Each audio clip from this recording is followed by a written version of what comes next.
நம பார்வதிபதையே ஹர ஹர மகாதேவா.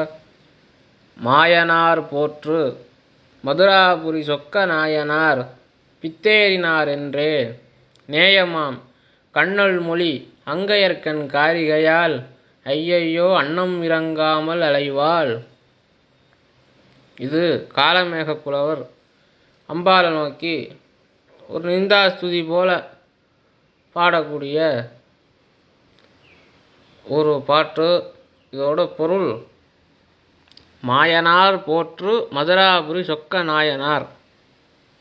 மாயனார்னா திருமால். திருமால் போற்றக்கூடிய மதுரையில் எழுந்தருளிருக்கக்கூடிய சொக்கநாத சாமி.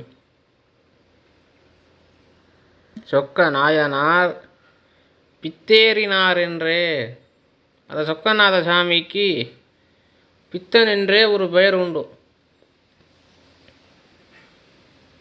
அந்த பெருமான் பித்து பிடித்தவன் போல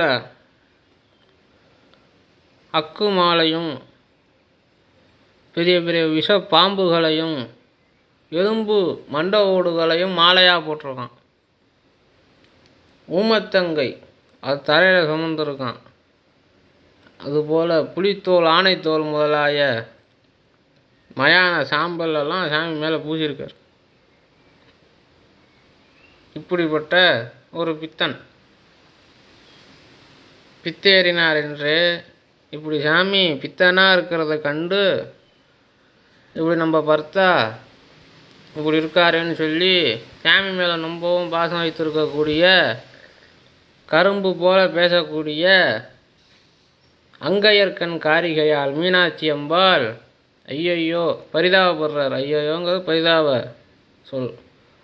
அன்னம் இறங்காமல் அலைவாள். சாப்பாடு அம்பாளுக்கு உள்ளே இறங்க மாட்டேங்குது வருத்தத்தில். இப்படி நம்ம சாமி மிகவும் பித்தராக இருக்காருன்னு சொல்லி அம்பாளுக்கு என்ன செய்கிறதுன்னு தெரியாமல் அன்னம் அம்பாளுக்கு சாப்பிட முடியாமல் இருக்குன்னு சொல்லி ஒரு பொருள். இதுக்கு இன்னொரு பொருள் உண்டு.